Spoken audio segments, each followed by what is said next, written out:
Public education without the alleviation of poverty is no education. My name is Ravi. I have been a college professor for more than 10 years. My parents are retired public school educators who raised me to uphold the dignity of every person. I'm a proud black and gay millennial activist, and I know when we fight for a 5-star education for every student, we can close the digital divide and guarantee education equity. I'm Ravi Perry. I currently live in Washington, D.C., where I work as a professor of political science at Howard University.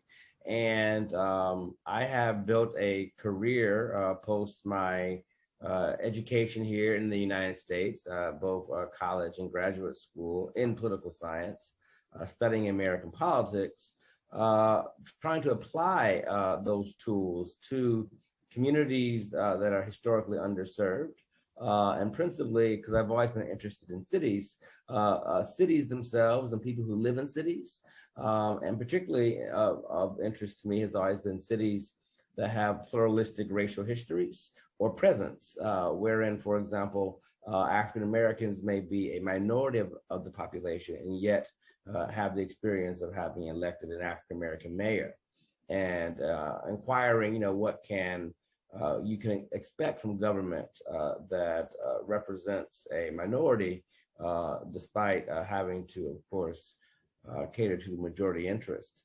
And when that shared minority interest is a racial category or a sexual or gender or category, or a category based on some other descriptive characteristic, we know that those groups have historically been marginalized in systems of power.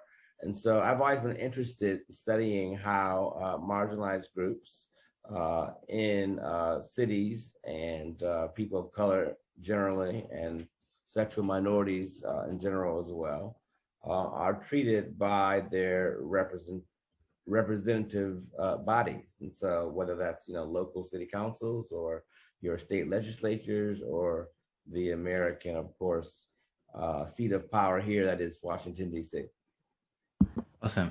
And one of the first things I wanted to kind of go into was, in America in particular, the way that political analysis is done can be very much based on your social group, your racial group, and that's kind of how if you watch the media, for those internationally who often wonder, why is America often analyzed on that level? What's your kind of understand, or how can people understand why that's the case? I'm not so sure that we are focused on descriptive characteristics as much as we're focused on achieving the ideal that's inscribed in our country's founding documents, such as that everyone has right to life, liberty, and the pursuit of happiness, for example. And we always are trying to be a more perfect union.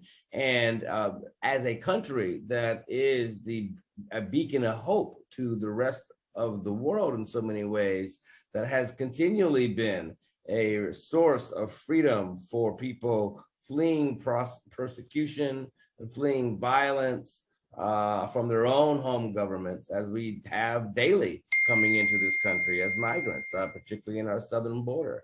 We, of course, are aware of that obligation to be even better by our own citizens. The problem is that, of course, we haven't always done so, and our politics hasn't always aligned with what many would argue the true American spirit that is of independence. And genuine independence certainly must also be accepting of the variety of coalitions and factions that came together to make that independence possible and to hold it firm.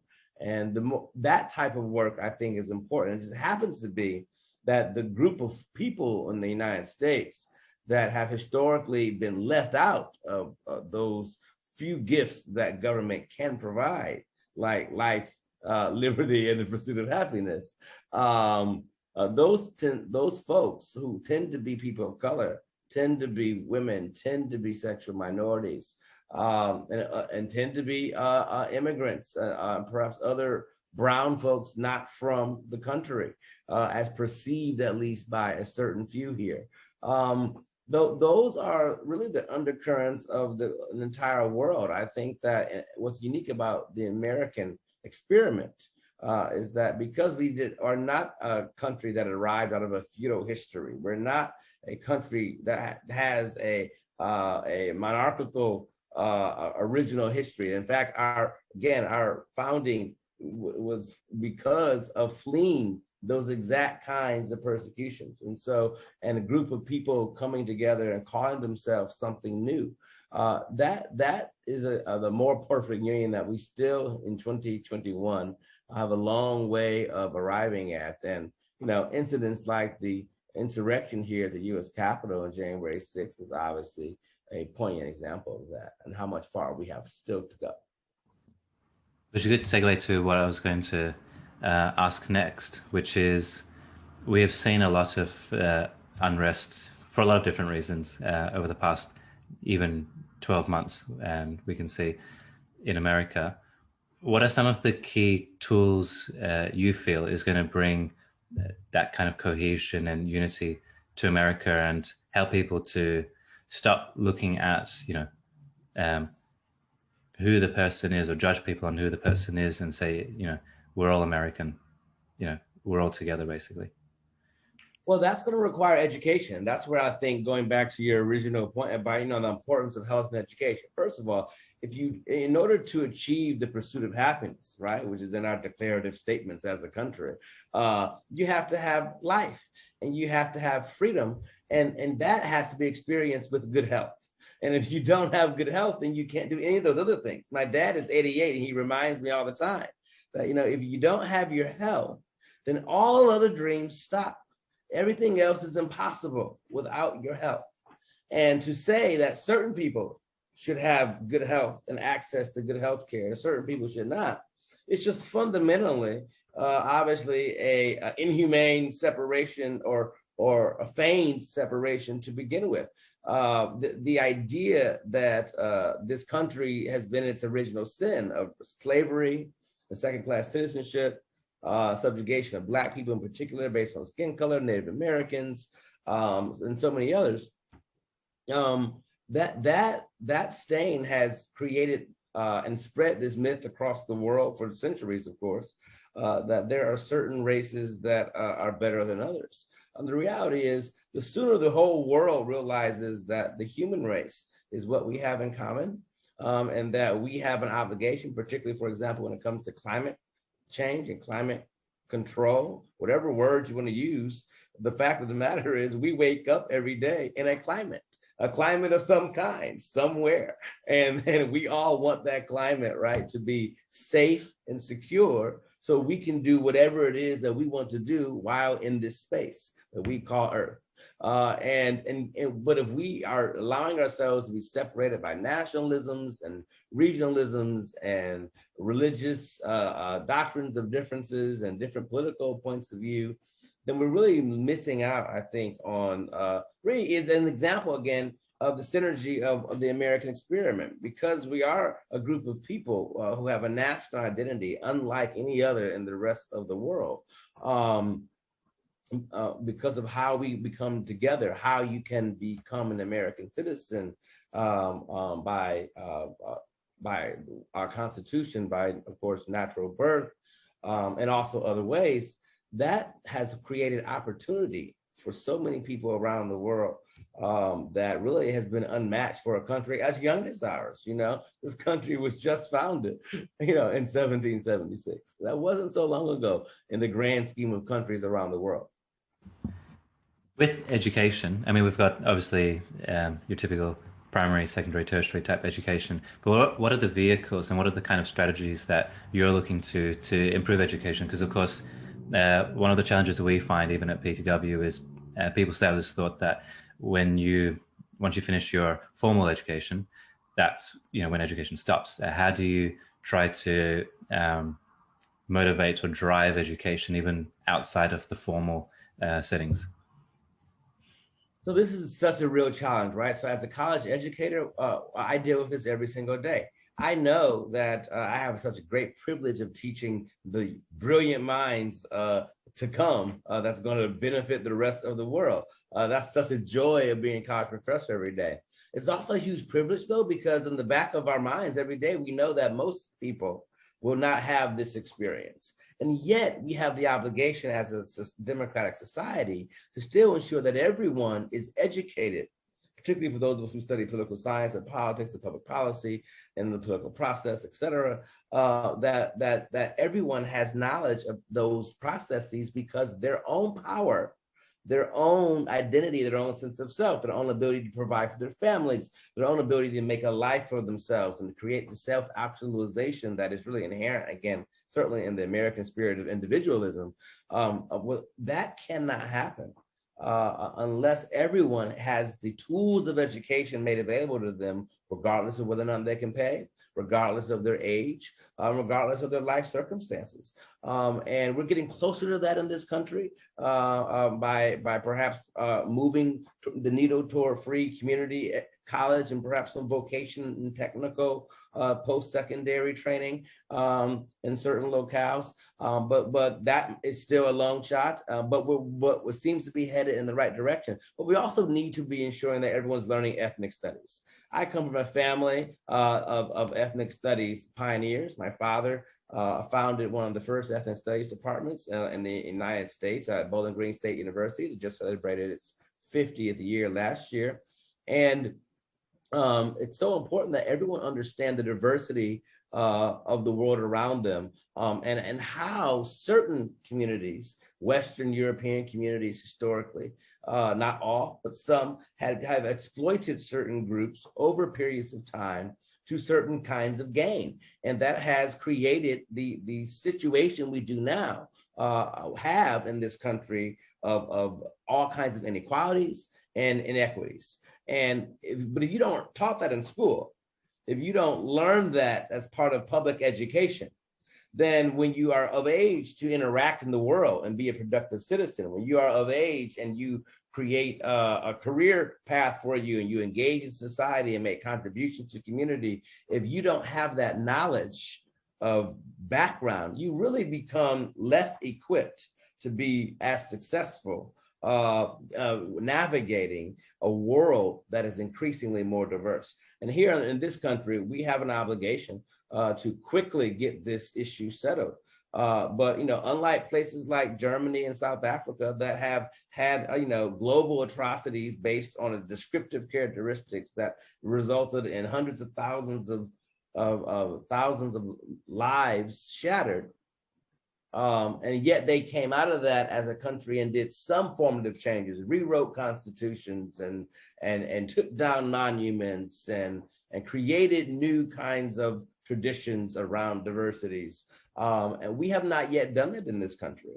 And slavery ended in 1865, but it lasted far longer, as Alexis de Tocqueville wrote as well. And so we have still seen the vestiges of that.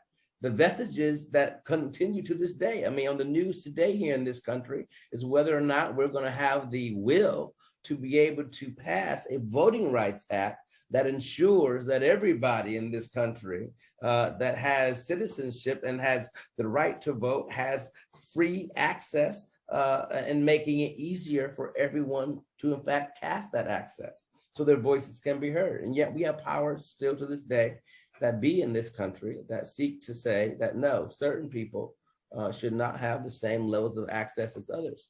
And as long as those inequalities exist, I think there's much work for people like me and so many allies around the world who care about the common humanity of others.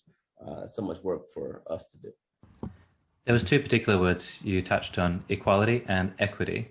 Now, equity is a term that's starting to become more familiar, I think, but not everyone's still aware of what equity means, and they're two distinct factors. But with equality and equity, where do you see equality of education needing to improve? And for those who aren't familiar with equity, what is education equity, and what are your primary goals there?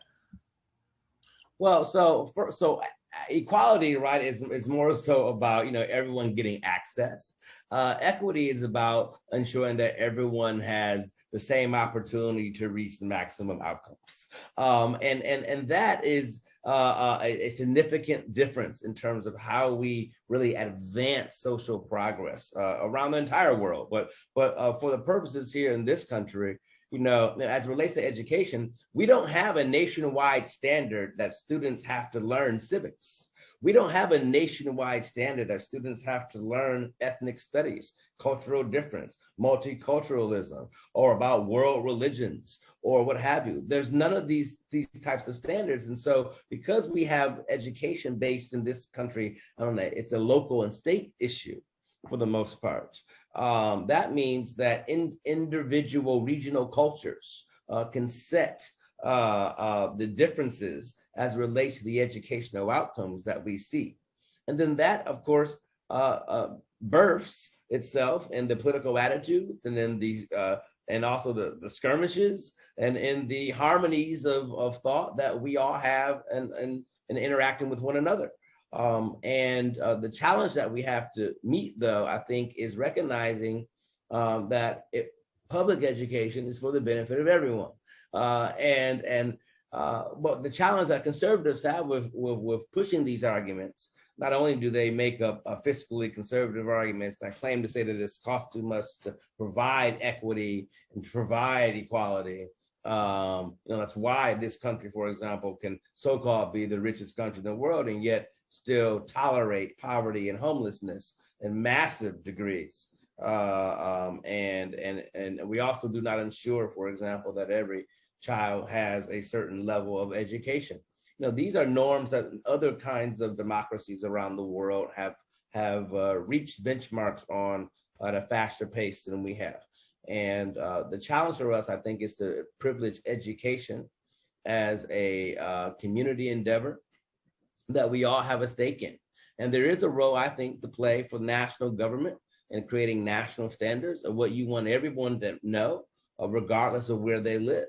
But we haven't ever really come to that in this country beyond kind of basic, again, academic standards of subject matter. But when it comes to issues of social and historical engagement and awareness, we don't require that to a systematic degree across the country. And the sooner that we do that, I think the better we will be at reaching our goal of being that more perfect union. With, I suppose, COVID-19, that kind of brought about a very apparent modern divide, which you've talked about, which is the digital divide, and how much that's impacting communities. And we've seen, even PTW, we've had major challenges because we're working in low-income countries within that low-income communities and disadvantaged people that didn't have access to technology. And particularly one of our projects in India, it was very apparent. We're helping a group of young children who don't have laptops. They barely got devices that can take video conferencing. Meanwhile, down the road, you've got a very wealthy school that has all the facilities. At home, they have all the facilities.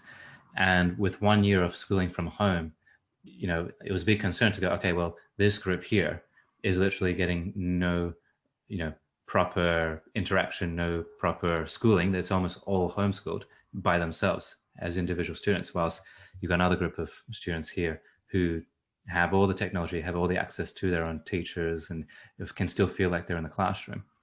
Now that's India. I don't know if it's going to be exactly the same level for America, but nevertheless, the digital divide we found everywhere around the world has become this really apparent and important figure.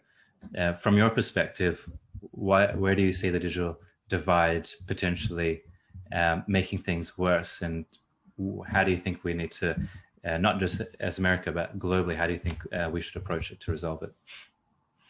So I live here in Washington, D.C., where there's a huge digital divide. And in a very small geographic area in the nation's capital, we have 700,000 plus citizens, residents here, like myself, who do not have all the rights as all the people who live around us, who do not live in the seat of so-called global power, that is Washington, D.C. And on top of that, this pervasive subjugation and this pervasive erasure of rights and opportunities has created a perpetual system of inequality perpetuated on old norms, such as, of course, racial inequalities and injustices. Everyone knows that Washington, D.C. was full of people who looked differently, perhaps, than the historically marginalized majority and plurality minority population that is the city today.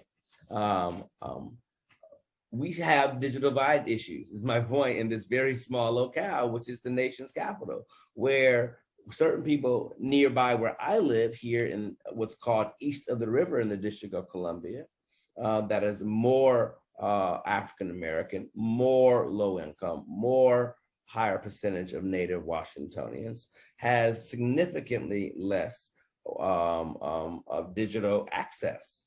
And that is for the entire infrastructure, just like it has, for example, significantly less fresh food out opportunities, grocery stores where you can get, fruits and vegetables fresh, as opposed to, your fast food chains and carryouts. And so that digital divide is centrally located, and then of course it's compounded by those other problems that again impact marginal communities. Meanwhile, I can go across town to a different part of the city and have, a completely different digital experience. And this is, perpetuated again by racial inequalities and this idea of separation between the races that has been endemic to this country. But we are getting closer every day when we realize that we're all in this together. And I think that despite the nature of a 50-50 Senate right now, for example, in this country, it does seem to be, as Dr. King famously said, the moral arc of the universe is long, but it does bend toward justice. And it does seem to be that we are a bit closer to that. Yeah, certainly hoping we see through that this year a bit more optimistically than last year. Right, yes. Even once you have access to digital technologies, there's still this challenge that, and I suppose, COVID doubled down on this, where it socially distanced us physically, but within the kind of microcosm of whatever your laptop or computer or device is telling you, is also kind of narrowing people's thoughts, is becoming more of a concern, particularly when we look at social media. Now, you're quite an esteemed professor who's published a lot of work, a lot of research, a lot of, data goes into what you publish. Having said that, the internet's not necessarily all facts. It's not necessarily very well versed. And so with people moving more and more towards digital technologies for education, there's this issue of saying, well, where are people getting their information from? And is that information reliable? From a healthcare perspective, we saw this very strongly when it came to COVID, but it's always been an issue in social media around how people's views of social issues change or morph. And even when it comes to politics, of course, we know that it's used in the wrong way by some groups to kind of narrow in the frames, more complex when you've got algorithms that then try to keep circumventing the same information to you, rather than seeing different points of view, different perspectives. What are some of the ways, practically, but also from your position as a professor, that you would say how people can try and break past that and keep their mind open, but also if they're using digital technologies, what are some of the places they can go to make sure they are getting sound, reliable well-versed information that is showing them more than just one narrow view? Well, first, people just get familiar with the term misinformation and disinformation. So I would start by saying, educate yourselves, Google that term in your devices, learn what that term is, and accept that you could be a victim of that. And because ultimately, I'm an educator, and one of the gifts of being an educator is that you're reminded every single day what you don't know. And so, we are all ignorant of most things. And we're going to all die being ignorant of most things. And I think we would go back to that commonality that we share, knowing that, and that eliminates hierarchies. It eliminates, the need to be focusing on our regional differences and what have you. This issue that we have here in this country, as it relates to COVID-19 and the significantly, of course, number of marginalized folks who have been the most likely to both contract COVID-19 and develop serious complications from it and die potentially from it. Again, all perpetuated in many instances by a government that has chosen not to provide health access to folks who live in those communities that don't have the grocery stores, access to fruits and vegetables. So you see how it's a web that's all connected together. And health, again, as we said at the outset, is the beginning and ending of everything. If you don't have your health, physical, mental, spiritual, perhaps, but certainly your physical health, government has a responsibility for in some way, shape, or form. I certainly believe that's a human right, always have. I think that should be a nonpartisan issue in this country. And unfortunately, it never has been. And that, I think, is one of the tragic push and pulls in America between these notions of individualism and egalitarianism that we wrestle with in our political parties that fight over these different values that are both inherently American, but of course choose to apply them in different ways and with different outcomes, one of which I would argue is more inclusive and of more people, and one is not. And people, of course, are left to decide what that, in fact, may be. But the broader point here for me is that the opportunity that we have when talking about education and the digital infrastructure in which we all kind of learn about education means that we're all exposed to more things. So we all have to be a little bit more responsible about what it is that we, in fact, are bringing into our space. And so we have to be our own judges and ask ourselves, is this, in fact, what we think it is? Is this article a legitimate article? We are increasingly growing up in a culture of what I call instant gratification, where everything is, everyone wants to be immediately made, have tools available to them, which is one hand, one of the gifts of the internet. You have so much access of information available at your fingertips, but you also need some guidance, we all do, in terms of what to type in to get the most maximum benefit out of that, or of a resource like that. And that requires critical thinking. And critical thinking is what you learn about through some form of education, formal or not, but organized and structured, certainly.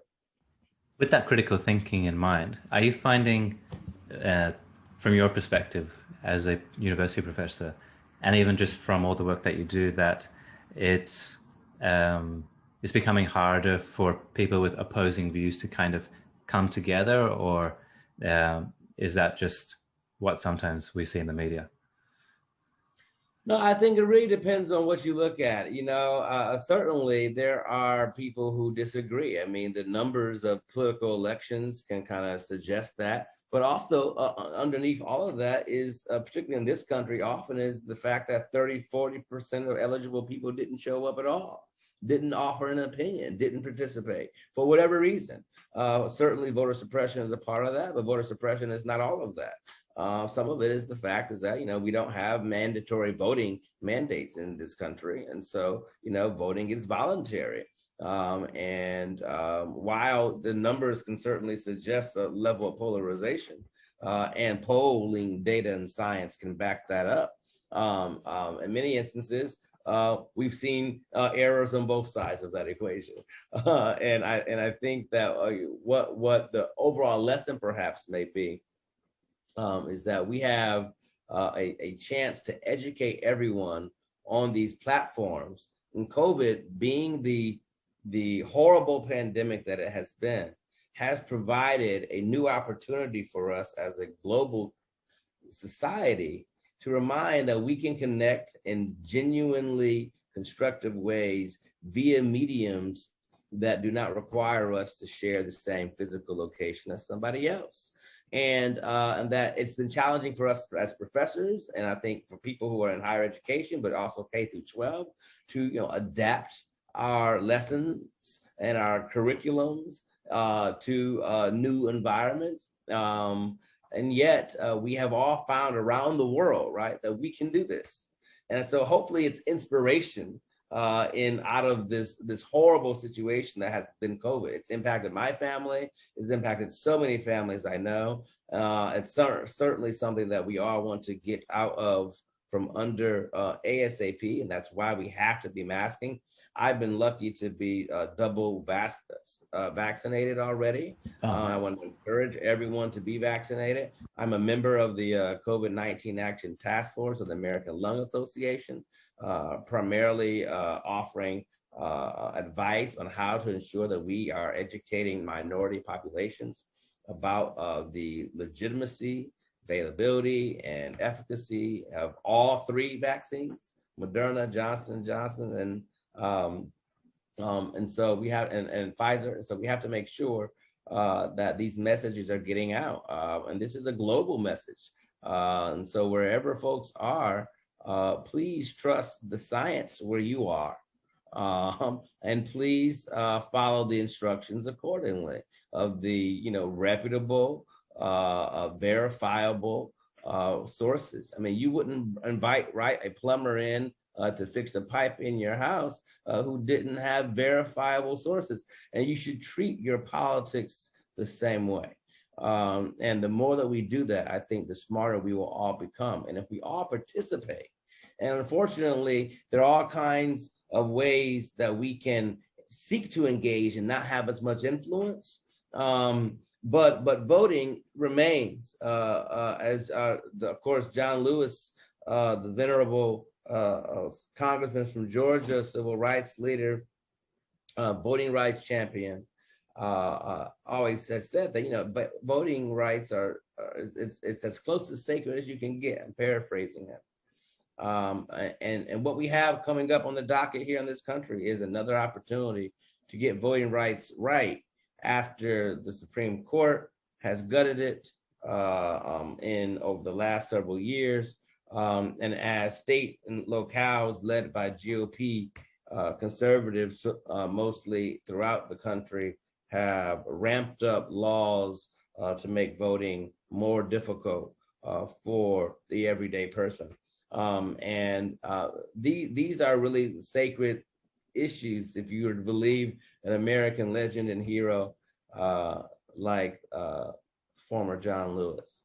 And so for me, this kind of work that I get to do from the seat in higher education is an opportunity for me to both engage in community, but also engage in the classroom and engage in the formation within higher education to ensure that it as an institution too is adapting to the world around it and is in fact malleable to the changes of diversity and inclusion that we see putting all kinds of positive pressures on institutions around the world. Thanks for bringing that up. My actual day-to-day profession is pharmacy. So I work for one of the health services here, and we're currently rolling out the vaccines in Australia. And one of the big things that we've been obviously trying to tackle and struggle with is the kind of nervousness people have around the vaccine, as well as people who actively just don't want to have it, citing, you know, unreputable, or like reputable rather, sources from many years ago. I mean, in terms of published studies, there was one many years ago which was suggesting that there was a connection between measles or autism rather, and having a vaccine, which was eventually disproved. And the person who wrote it said, he was paid and whatnot. Nevertheless, that kind of view and that kind of understanding still exists. I'm sure you might have come across it, not just with health, but with social studies as well, where people will be like, no, you're wrong. I've been told this, this is what I believe, end of story. How do you... Yeah, education and health are both political issues. And that's what's unfortunate about it. So here in this country, our education is set by state boards of education in most settings. And in most states, those state boards of education are appointed members, not elected members, and they're appointed by governors. And governors in most states are Republican. And so you can trace back decades of education. And who lives in most of those states where governors are Republican? People of color. And so the irony in many instances is that it's a catch-22 when it comes to education and healthcare, because they've become politicized issues that has created a wedge, not only between people in terms of values and customs and traditions and races and religions, but really a wedge in their beliefs as well, and how they think and perceive about each other. And so much so that it endangers all of our lives, where we will trust information from a source that frames it in a way that agrees most with our sensibilities, as opposed to just trusting the honest truth. That's like, if we were raised in a particular household, you're going to trust a stranger who's telling you something nicely, or you're going to trust what your mother told you? Which one are you going to believe? And apparently we live in a world now where people are more likely to believe that which sounds agreeable to their preconceived set of notions and beliefs. That is nothing other than ignorance that is choosing, frankly, in many instances, to remain to be ignorant. And that is no longer ignorance. That is something else that I can't say here. But ignorance is never a pejorative for me. But when you have more to know and you choose to not know that, even when the access is made easy to you and it's free to you, then the question becomes, why do you not want to still learn that information, particularly when, in instances like COVID, it will save your life? So you can continue to go on and do and believe and think and engage in however ways you want to, whether I agree with them or not. But somehow we will allow our very politics of division to create divisions that separate us from the common sense of humanity that's necessary to save us from ourselves. How are you, because you have a lot of experience as a teacher, how do you find, or how do you engage with people who do have such a fundamentally different or opposing view that they themselves aren't willing to really come to the table and discuss it? How do you try and break that down and have that conversation and have that kind of dialogue to see if you can help them understand, either the different perspective or to understand the science and things like that? So I was lucky as a student at the University of Michigan in the early 2000s to be trained in the program of intergroup relations there in these very methods, in peer intergroup dialogue across a variety of different descriptive characteristics, and was given opportunities at an early age to be an instructor in that setting and to, in fact, of course, engage as a participant. to create programming that broadened the awareness for the public who did not participate in the program. And that experience has led me to be interested in peer mediation and everything from that to group therapies, to the study of course society, as you do in sociology, as my dad's a sociologist, for example. But as a political scientist, of course, I've been interested in how these things come together and create opportunities within the political institutions that make change possible here, at least in the United States, most certainly. And that has taught me to just, first of all, just understand that people are going to be different. I've taught everywhere from rural Mississippi to the urban Midwest, to the mid-Atlantic, and other places as well. And so that creates different cultures, different communities, and people with different, not only ideologies and beliefs, but of course, different backgrounds as well. And I think that has created a wealth of constant reminders for me going into the proverbial classroom every day, because right now, of course, that classroom is virtual, that we all have something to contribute in a community of learners. And as co-learners, students and faculty and community members and community leaders, I think that approach will really help us all create the kinds of progress we need. We will still disagree on certain things, but one argument is still to be made in this country that I'm not so sure we should still be disagreeing on life, liberty, and the pursuit of happiness. Yeah, 100%. Yeah, I still think it's a bit strange that we're still having to have those discussions or those arguments. But so is, I guess, our nature. Yeah, right. You're currently writing a book, and excuse me if I haven't got the title correct, but Black Queer Electoral Politics, Introducing America's Openly LGBTQ Black Politicians. And yes. What inspired you to write the book, and what are some of the areas that you're looking into in the book? Is it going to be very kind of research orientated, or is it going to be more around your kind of experiences that you've come across, and what are you hoping that the readers will get out of the book? So it's meant to do all of that, actually. Of course, its foundation is research orientation, because it's written from my standpoint of my expertise as an American political scientist that studies political representation, particularly in marginalized communities. What got me interested in this subject is an interesting story that I'll try to keep brief, but I lived in Mississippi at a time between 2012 and 2015, and had the opportunity to meet, speaking of digital interactions, to meet a friend via Facebook who was a candidate for public office.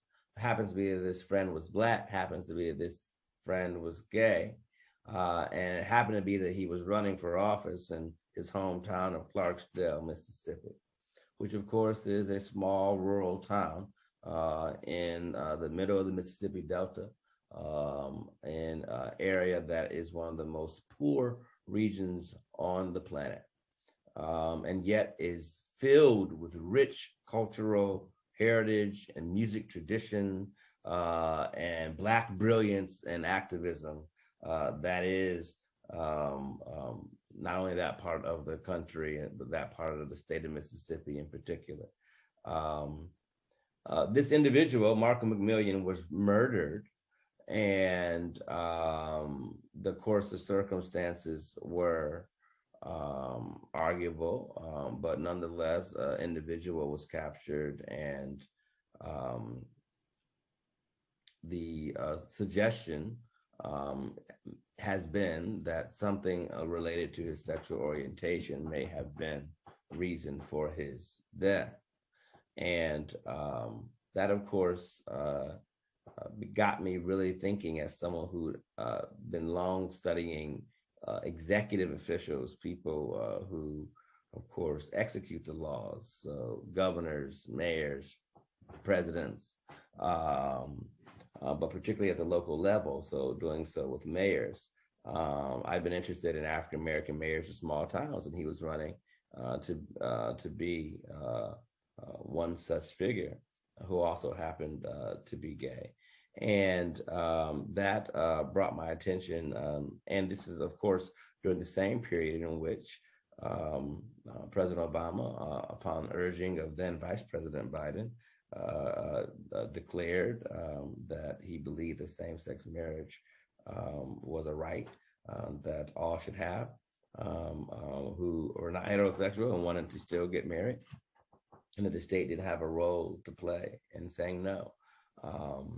And that, of course, turned the tables for a lot of people to think about running for office and becoming more willing to step out and take that courageous step to not only serve, which is, of course, a difficult, hard decision to make anyway, but to do so fully affirming all of who you are, knowing full well that that will come with challenge, and in some cases, perhaps tragedy. And yet people increasingly have done so. And we've seen that since 2012, more and more African-American LGBTQ plus candidates for office here in the United States. And what my book does is seeks to tell a little bit about their story and the circumstances that gave rise to their historic elections. And of course, we have that right now. We have, for the first time, two African-American and Latinx members of Congress, and Richie Torres, both from the delegation in New York, Richie Torres and Mondaire Jones. Richie Torres, the first Afro-Latino openly gay member of Congress, and Mondaire Jones, the first African-American openly gay member of Congress. And of course, in major cities like Chicago, the third largest city in the United States, Lori Lightfoot is openly lesbian, mayor of that city there. And what's shocking about the story, and I'm so excited for it to come out soon, is that the book is discussing how there's over 100 plus other folks that people have never heard of, whose lives and stories have touched American politics throughout all corners of this country. And I'll be excited to share that story with everyone soon. Yeah, we'll be excited to share it as well within our PDW following group. So is there a particular date that we should expect it to come out? As soon as my hand can get more to the pen and paper than it does to my emails. And I'm working on that balance right now. Yeah, we'll anticipate it eagerly. I've just got 2 or 3 more questions, kind of bringing it a bit full circle to the beginning a bit. And one of the things I spoke about before was the way that the international kind of world looks at America might be different to how things are seen within America itself. But one of the things when I suppose the recent elections happened was that everyone kind of saw America as this extremely polar and extremely divided country. I suppose from your perspective, do you see that's the case? And is that sometimes a bit misleading when we kind of blanket wash, saying the country's divided? On what basis? Well, I mean, the reality is, every place has divisions. There are divisions in your local coffee shop over, what amount of sugar to put in your espresso.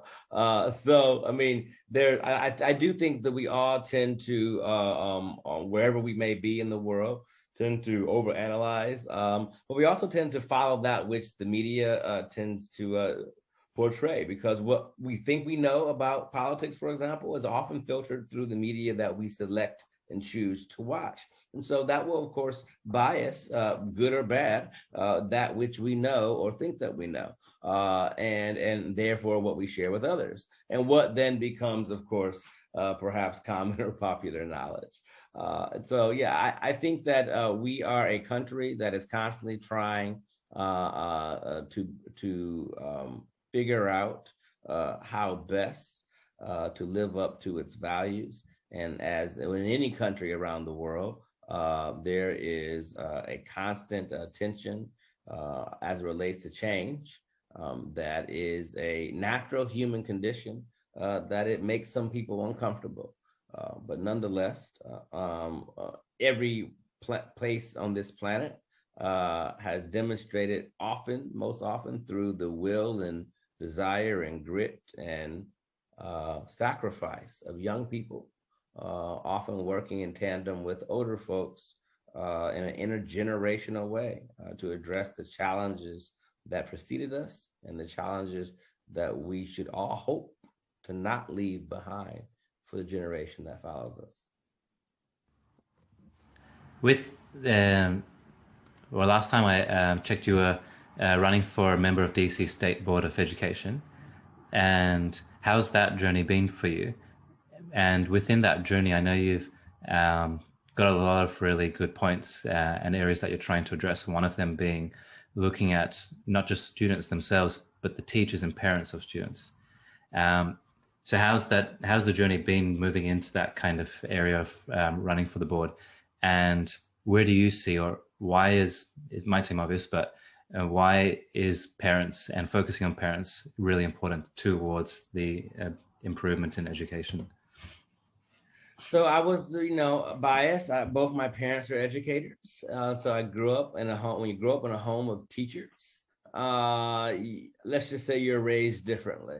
And particularly, my mother, who was a high school English teacher, very active in the community and music and the arts as well, was someone who insisted that the children growing up in her house were aware of as much tools and were efficient at using those tools to improve the communication with others, because inherently education has to be able to give people the tools to work with one another to move society and the world forward. And one of the joys I had in running for the DC school board here in the nation's capital last November was that it gave me an opportunity to really share a message of inclusion and racial equity in the classroom and throughout the entire infrastructure of the institution of public education here in the nation's capital. And I was able to partner with so many great organizations, so many great DC natives and DC newcomers from all over the district and all of the wards on that vision that dared to say that education is in fact a process, that it's not a business, that dared to say that the experiences of LGBTQ history and of Native American and African American and ethnic studies should be taught and should be required so that we can better know about one another and about this country in which we live in the seat of its power and how it got that power and so many other kinds of related issues as relates to healthcare, of course, and transportation equity, and like we talked about earlier, the digital divide and closing it and ending it. We have here in the district the experts of ending the digital divide. We have all the tools here, and yet we haven't done it. We have all of the backdrop necessary to, in fact, achieve racial equity in all aspects of government. And while we're making progress, for example, here in the District of Columbia, the city council, the district council rather, that should be a state representative system, but the council and the mayor did in fact create a new position a new office on focusing on racial equity.